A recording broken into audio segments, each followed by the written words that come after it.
nimuhorane n'umukama. Inkuru nziza ya Yesu Kristo nk'uko twayandikiwe na Yohani Mweranda. Ninahaswa mukama. Muri iyo minsi Yesu yabwiye abigishwa biwe ati, wakira amabwirizwa yanje akayazigama ni wa nkunda, nawe uwo nkunda azokundwa na Data, nanje nyene nzomukunda nongere ndamwimenyesha. Yuda atari Isikariyoti amubwira ati, mukama, bite ko ari twebwe uza kwimenyesha atari isi? Yesu aramwishura ati, uwo nkunda azozigama ijambo ryanje, na Data azomukunda duheze tuziwe tumugira ingoro yacu. Utankunda ntazigama amajambo yanje. Bisubiye, iryo mwumva avuga si ryanje, ni iryo Data yantumye.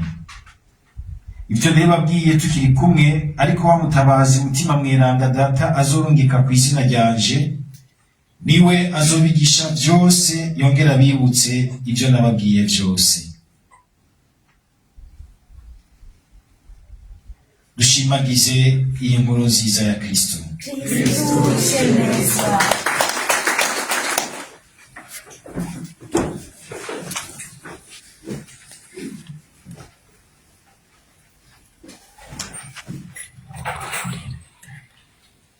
Tugire Kristo. Tubandanya twumva amajambo y'Imana azananye mu gitabo cy'ibikorwa by'abatumwa. Jambo ry'Imana uyu munsi mu gitabo cy'ibikorwa by'abatumwa bikabandanya ritwereka ingene abatumwa buzuyemo ububasha budatsindwa n'inzigo n'urwanko by'abantu batashaka ko Yesu Kristo amenyekana mu ntango z'Eklesiya, bakaza barabahama bakabirukako, nabo bagahunga bakababisa, ariko mutima akabaha kumva yuko muri urwo ruhamo bo batugumiza umwitwariko wabo kungene bariko barahamwa, ariko ko boheza bagafata iyindi ntumbero mukama azana namwo. Kuko no mu bidushikira bigoye bibabaje by'ibyago, harya umuntu yitonze arashobora kumva ikindi kintu Imana imubwiriyemo, iyindi nzira Imana imubwiriyemo. Abayahudi bakanka kwakira, harimo bashobora kwakira bakenya, abandi benshi barimo mbere n'abakuru b'amasinagoga bagaca babahama, bo bagaca bumva ko uko kubatuma bahunga simwe byo guhunga bugende kubimpunza ahantu bacumbika, ahantu barindira bagira neza, baze bariyugumbira barira, twaragowe, baratumaze, baratwishe, ntacyo tukirimwo. Oya, ngo baca batangura kwiga mufisine bacinja by'Imana, ngo baca batangura kwigisha ijambo ry'Imana aho bageze. Burya harimo ikindi kintu cyiza rwose. Iyo ibintu ubona imbere yawe biguhanze by'ibyago, iyo ugomba nugira ntikumenya guhangana nabyo neza, ntugende ubiraba mu maso, ubica inyuma. Kwirabira mu maso ubona umenga karabaye, bikurusha ingufu, urapfuye uragiye. Nturabe ibyo biguhame inyuma, ugacundikira ukaraba uti ni ikihe cyiza kiri muri jewe cyoshobora kubandanya no muri ibi nyene ndimo, ugasohoka ukari inkuru nziza kuwundi. Nimba mwahunze mwese, hari umwe kumbura babaye gusumbya, ukamwegera ukamugirira neza, ukamubwira ijambo rimuremesha, ukamukorera iki canke kiriya uhambije, agahimbagwa, akaba akaruro kuri wewe, akandikisha iteka ry'ineza y'Imana mu buzima bwawe uriko burababara. Abenshi turiko turaca mu mageragezwa n'amagorwa, turiyugaranamo, tuguma tuyabona imbere yacu, akaturya umutima, tugahava tukagwara, tukononekara mu mutwe no mu mutima, kandi iwacu hari n'ibindi byiza byinshi binyegeje. Hamwe twoca tugaruka tukinjira muri twebwe, tukaraba ikindi cyiza umukama yashyize mu bushobozi bwacu no mu mutima wacu, tukagikora. Tureka guta umwanya, gushira ubwenge n'umwitwariko kuri ibyo biduhaze, bigaca bibura aho bidufatira, tugaca turonka iyindi nzira yo kumva yuko kuko hagira ikintu cyica umuntu rwose gusumbya si ibyo bimuhama biri hanze, nuko kubaho yumva umenga ntacari ntacamaze ntacyo yumva ariko arabara mu buzima, ntacyo yumva ariko arandika cyiza mu buzima. Ibyo bintu murabyumva? Ibyo bintu birahambaye. Igihe ubona hari ibintu byinshi biguhanze hanze yawe, injira muri wewe, uzokumva ijwi ry'Imana kandi uzobona icyo Mukama akubwira ati urakora iki, reka guta umwanya ngaho. Nuko shitani ikora. Ndibuka ahantu hamwe turiko turasenga, igisabisho cyaryoshye cy'irozari, mwaramutse Mariya, ukaza umuntu agwaye shitani ngo na jewe, ntabwo nawe tumuramutse, iyo shitani tuyiramutse nari, kandi rero bose bagaca bahindukira kuyiraba, ni nkukuyiramutse, bagaca bahindukira kuyitangarira, bagaca batakaza inzira y'igisabisho bari barimo, bagaca basamara. Nuko shitani dusamanza iragira ibintu hanze yacu, igaca idusamaza ikatwibagiza ibindi byiza byinshi biri muri twebwe kandi Mukama yashaka gukora duciyeko, tugasanga nacyo turiko turamara, turiko dusanzariza ubuzima hanze, dusamarira cyangwa dutega ubwoba n'ibiriko biraza biduhama. Imisi yose iyo reflex tuyigumye, kuko mutima twaramuronse. Ikintu cya mbere rero nuko icyo gihe kugaruka tukumva ikintu gikomeye kintu Mukama yashize muri twebwe, tugifise tugaca tutangura kugikoresha. Icya kabiri muri ijambo ry'Imana inyigisho riduhaye no kukungene aba bantu bo muri Likaoniya iriswe ni Derbe, Paulo kubw'ukwemera k'uyu yavutse ari kimuga, baheje kumugurura kumwe na Barnaba muri bwa bujuju bwabo bwo kutamenya Imana y'ukuri. Umuntu atazi Yesu Kristo ntashobora kumenya Imana y'ukuri, kandi birafise ingaruka mbi. Aca asanga ariko arasenga ibigirwamana, aca yitiranya ibintu ntabihe ishusho n'isiguro yabyo y'ukuri Imana yabihaye. Ngo baciye bagenda gukorakoranya imbago baze kubashikanira ngo Imana zatumanukiyemo ziciye mu bantu. Bana baragwana baranigana kugira ngo babuhereze izo mbago, bumvishe bati turi abantu nkamwe, gusa Imana yaraturungitse kugira ngo n'ubundi ibahishurire, ibabwire, ibakure muri ubwo bujuju bw'ibigirwamana, batuma mwitiranya abantu. Turi abantu nkamwe ngo mutwite Imana.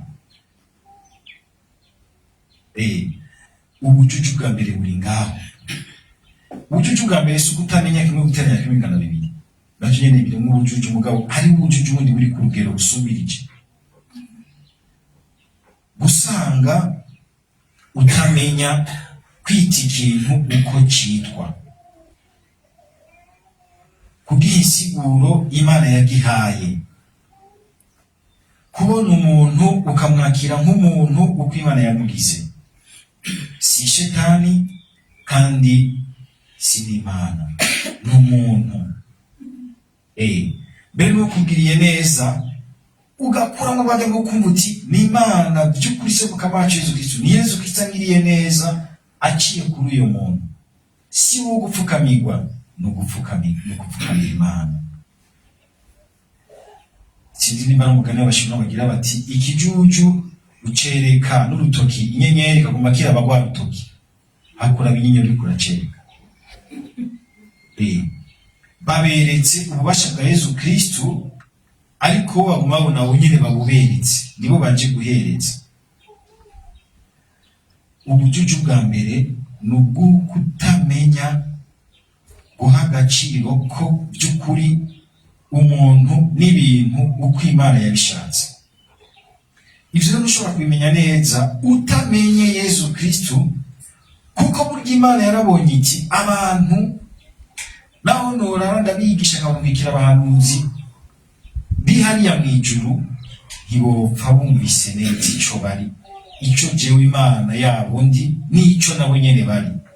Kuko burya kutamenya neza Imana bituma tutamenya neza umuntu. N'umuntu burya azi neza umuntu, azi kumwakira mu iteka ryiwe, amwakira mu Mana, amurabira mu Mana yamuremye. Amurabira mu Mana yamuremye kuko ngo yaremye agasho k'Imana. Imana irabona iti abantu ntibizoko yonyene iraterera shikiti reka manuke nigira umuntu umwe muri bo sangire byose nabo kugira ngo bamenye gutahura ico bari ico ubundi ari hambavu yawe iteka ryiwe. Twama ducumura ku muntu kuko dusanga tutamenya Imana neza, umuntu tukamwitiranya canke tukamugabanya tukamugira igikoresho z'inyungu zacu, igikoresho cy'ibyifuzo vyacu, igikoresho cy'ibyakaryohera mubiri kacu, igikoresho cy'ibinabiriya. Ahandi naho ugasanga umuntu twamuhinduye ikimungu, twamugize ikimana. No kuvuga iki? Akadutegeka n'ivyo tuzi ko Imana iziza, tukemera tugakurikira kandi tugapfukama. Umutima wacu, ubwenge bwacu akabugura amafaranga, akabugura icuma c'inzoga kwiyamamaza. Kadusanga barakuguza umutima kuko muri tugire Kristo muri rirya jwi uzoza gutanga hari uzobusereye umutima wawe, bakawugura icuma c'inzoga ugacupa bushira hariya.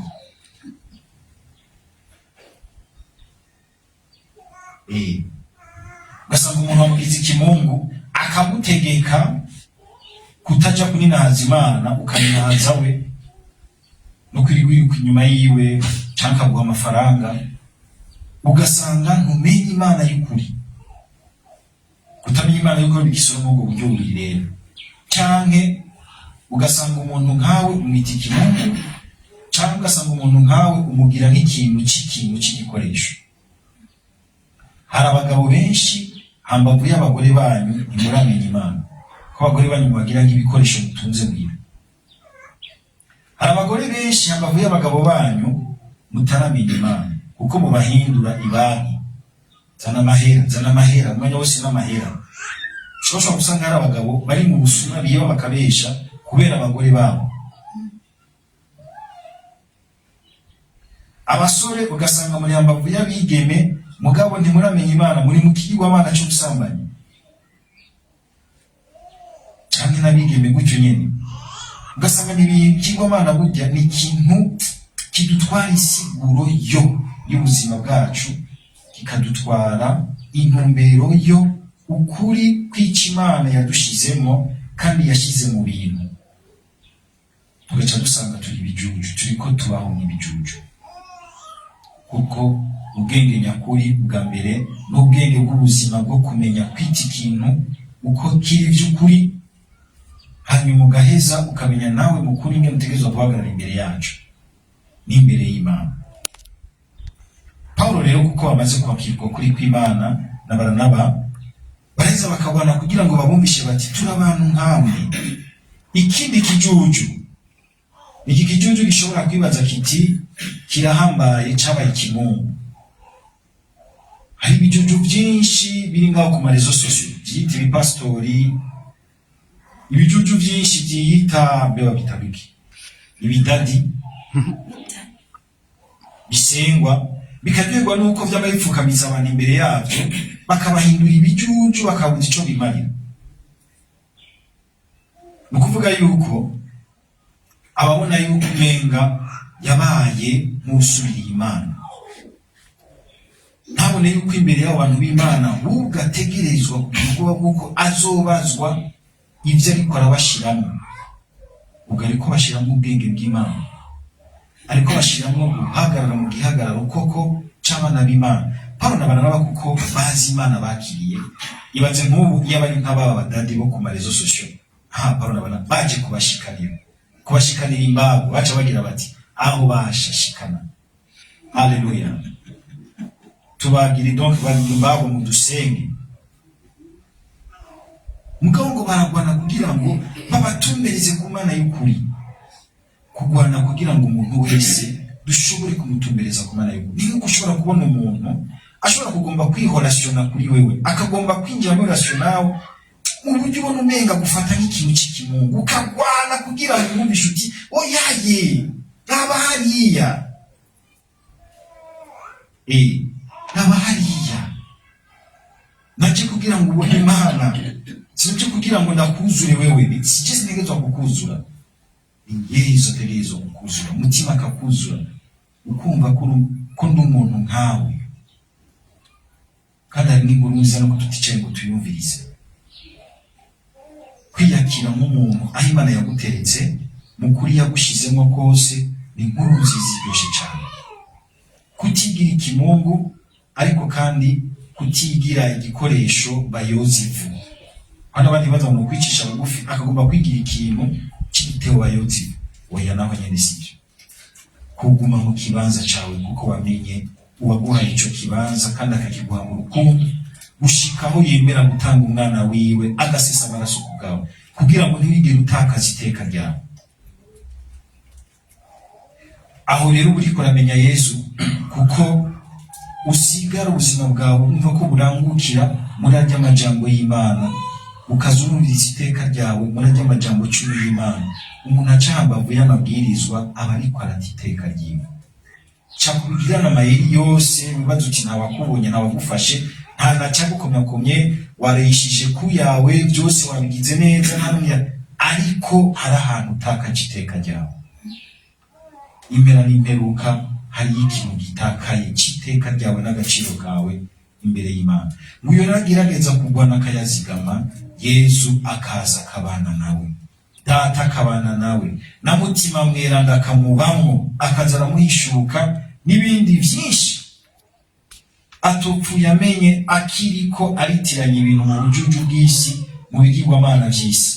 Dusabukama rero natwe kugira ngo uko tuzaturamwegera, tukumva amajambo yiwe, twame tumusaba aturengereze ko aduhe mutima wiwe, adufasha kuyagendera, kugira ngo bize biradukura muri ubwo bujuju bwo kutamenya iteka ryacu, iteka ry'uri hafi yacu, ryo wese Imana icisha ku nzira y'ubuzima bwacu, ryo kutamenya guhisiguro yo n'intumbero yo ivy'Imana yaremye. Kuko nitwamara gushika ngaho, niho tuba dushize mu buhigwe, kuko vyose Imana yabiremeye ubuhigwe bwawe, kandi nawe yaguhaye ishusho yayo, kugira ngo wumve ko ubuhigwe bwawe bwanditswe mu kunywana n'Imana, ukaba we vy'ukuri mu shusho Imana yagushizemo yayo. Amen.